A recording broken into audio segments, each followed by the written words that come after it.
Hi, this is Alex. My mom is Heather from Shine.fm. This is Sipping Tea with Heather and Steven. His favorite part of Chex Mix? Oh, easy. I like Chex Mix. I even like the weird ones, like Cheddar. the Muddy Buddies and the peanut butter buddies and all the. But of the original Chex Mix that I'll literally eat around, like I'm like dumping it out on a table, and like I can't wait to hear what this is going to be. I'm doing this. Like I'm counting change on a table. I'm pulling these. It's those little breadstick rolls. They look like little, almost like an 8, but it's got an extra little hump on it. Yes. I hate those. Why do you hate those? You know what? It feels like filler. Oh, wow. It's just filler. Okay. Like the Chex Mix has the coating on it. Yes, and that's the true. Gardetto's bagel chips. Those have flavor. No. And there's something special about them. Those little breadsticks, they feel like, oh man, we ran out of squiggles and we need to add another 0.75 ounces to this bag. You got any wood chips back there? That would work. No. Well, I mean, here's this little unflavored, tasteless, dry, hard. Oh, that's true. Breadstick thingy. Let's throw that in because I don't think the government would let us put a twig in because it's the same consistency. They might be high in fiber, though. You might need that. 10 years from now, they come out with a study. The only thing healthy in the entire bag of Chex Mix, the little bread roll. Okay, so I don't like the bagel chips. What do you mean you don't like the bagel chips? No, so like they had I don't know if you've seen the bags recently, but they're like, bagel chips are back. And I'm like, they could have stayed away. No, I'm the guy that was like, bagel chips. You know, I'm out there like with a pitchfork in one hand and a torch in the other. In front of the, General Mills plant. Bring back the bagel chips. No, I don't like them. They annoy me. I love the pretzels. Wait a second, you don't like flavor? I don't like it. I think it's a texture thing, to be honest with you, because it's like I don't know. It has a weird texture to it. A bagel chip? Just give me a bagel. What? A bagel and Chex Mix. How about that? But no bagel chip. Like, I don't need that. I know you can get an everything flavored bagel, but I don't think you can get an everything flavored Chex Mix yet. No, they should make that, though. That actually would be pretty good. You know what? We could experiment with that and make some of that around Christmas with the everything seasoning. Yeah. You could do that. I bet there's already a Pinterest page out there.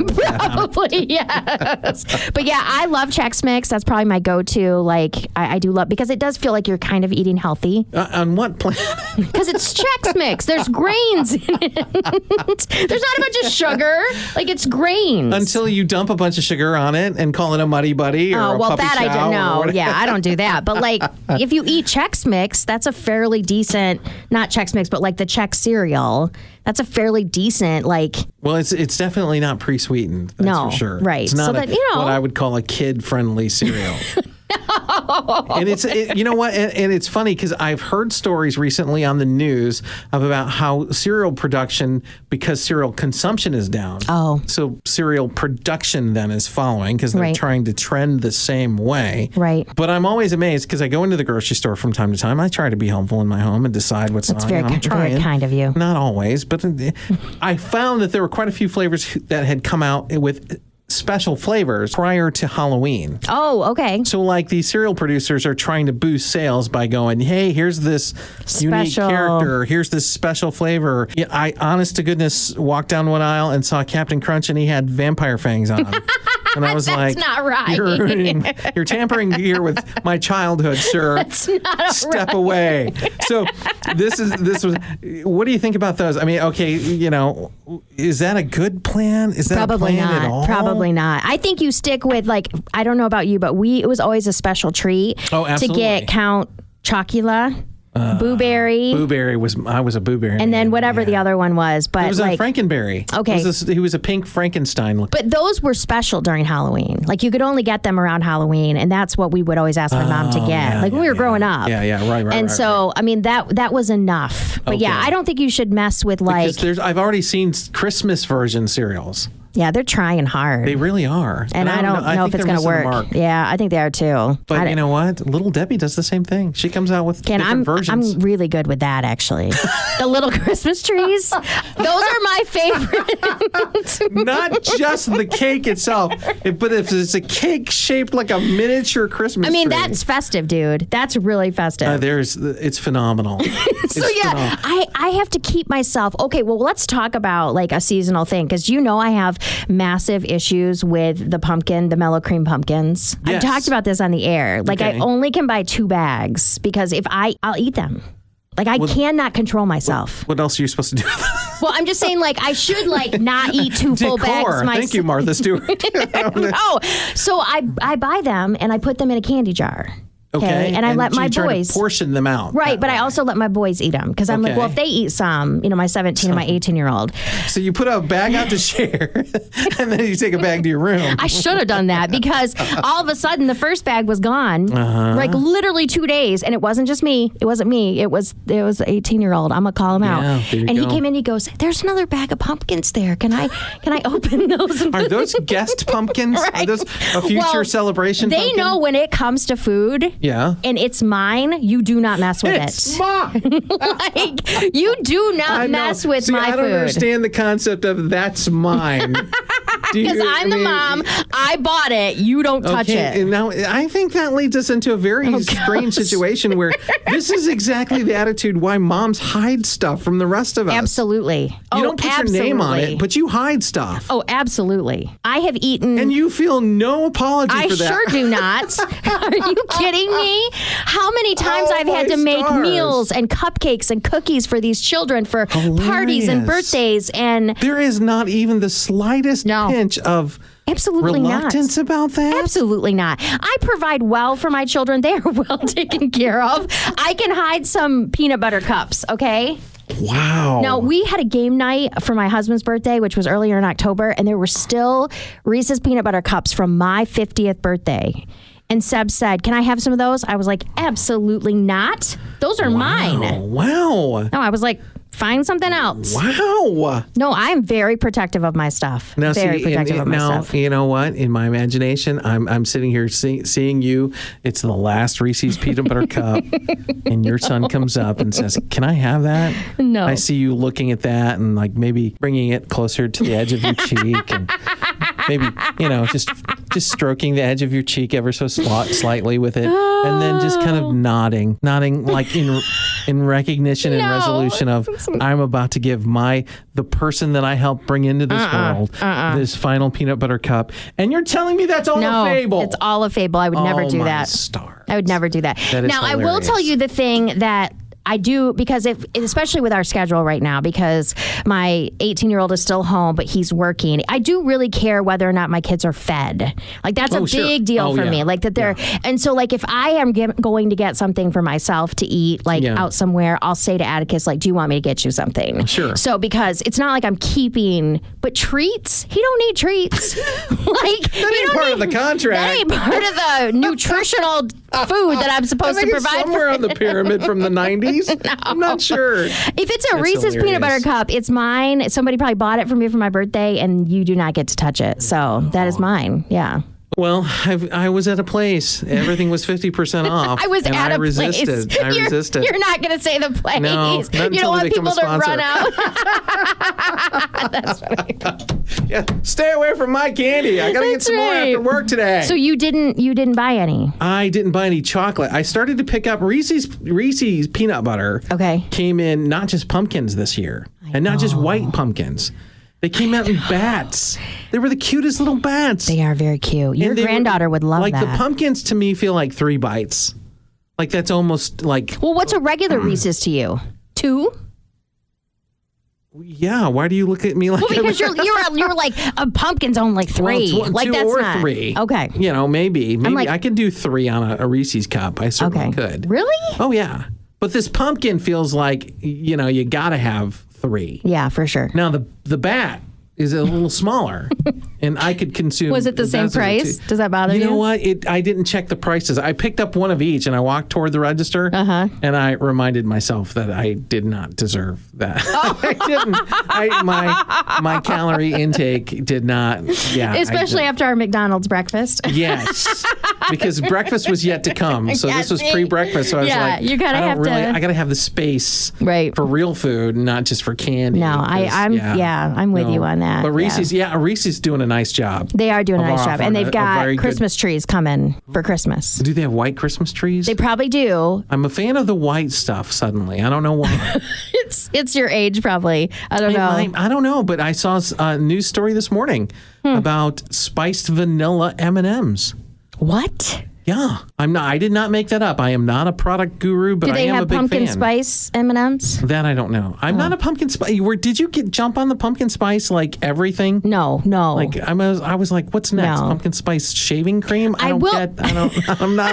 You I'm come not in smelling like a pumpkin spice latte. Pumpkin spice Cheerios, pumpkin spice Pop-Tarts, pumpkin spice. No, I will tell you though that I found some bread at Aldi, and I know you shop at Aldi too. Yeah, big fan. That was good. It was like a pumpkin swirl? Yes. Really? And it's probably more of like a dessert breakfast bread, but I was like, you butter that, put it in the toaster and butter it. That was good. See, we would get something like that and make French toast out of that. Oh, you're much more fancy than I am. Well, I don't want to say fancy, but we turned it into an experience.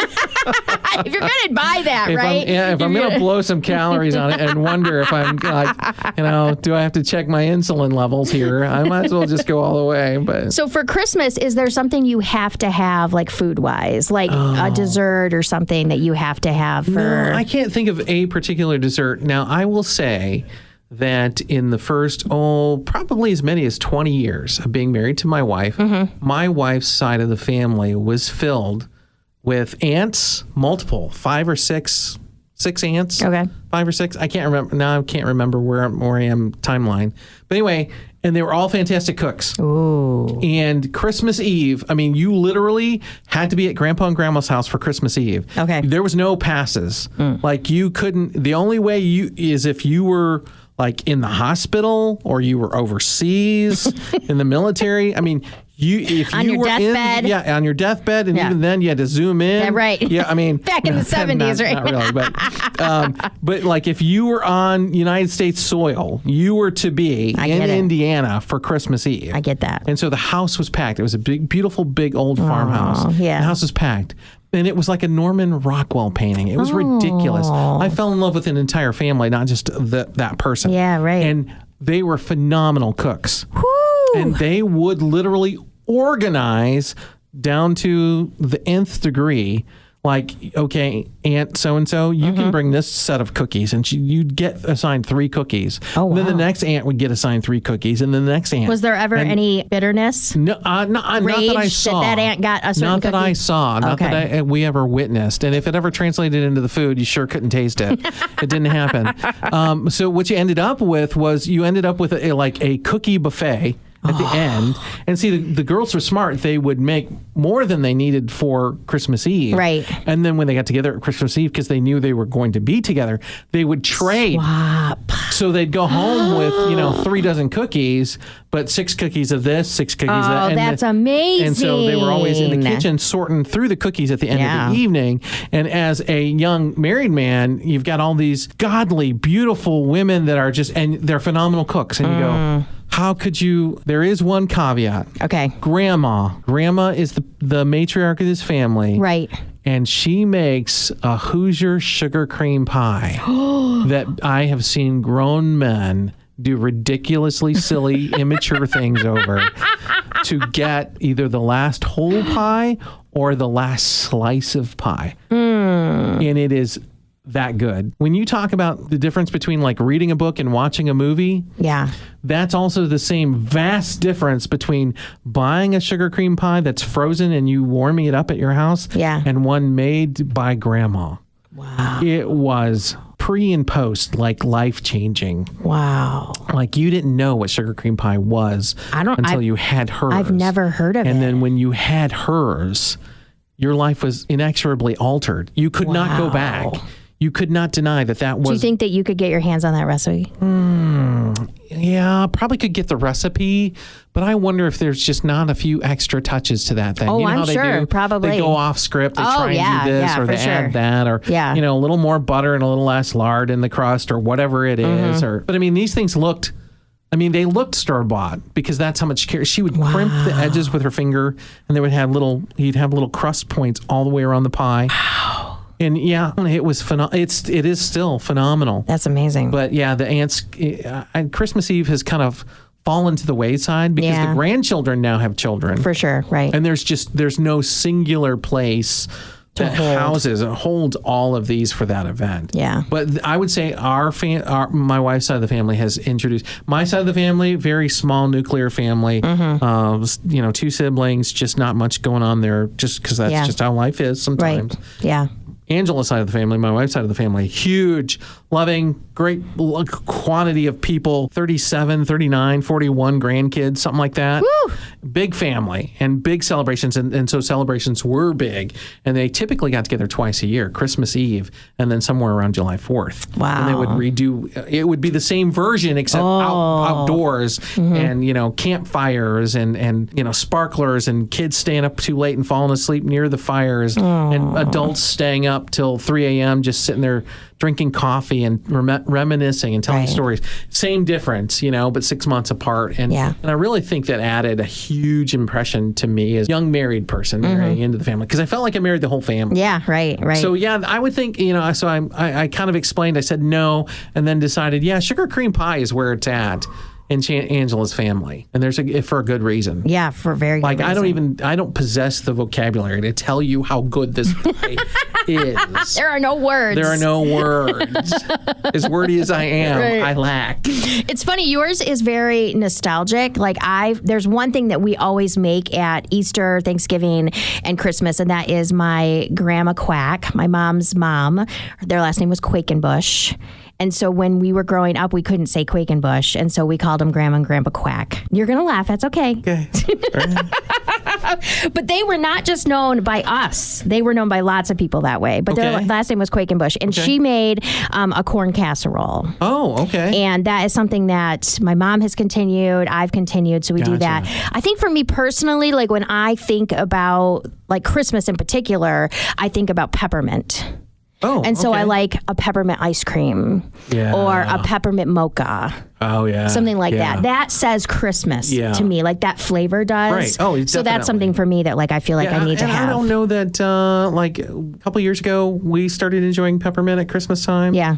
And one of the things that I really and this is, pre-diabetic, we had to get a Sunday dish and dip out some peppermint ice cream. Yeah. And then cover the thing in hot fudge. Oh, my stars. That is good, actually. I know it's Christmas and it's 12 degrees outside, but you put that in front of me and it's might as well be Christmas Eve. Right. It's a celebration, baby. That's right. From the taste buds out, it's a celebration. That's right. Exactly. This has been Sippin' Tea with Heather and Steven. If you would like us to answer a question, email me, Heather@shine.fm.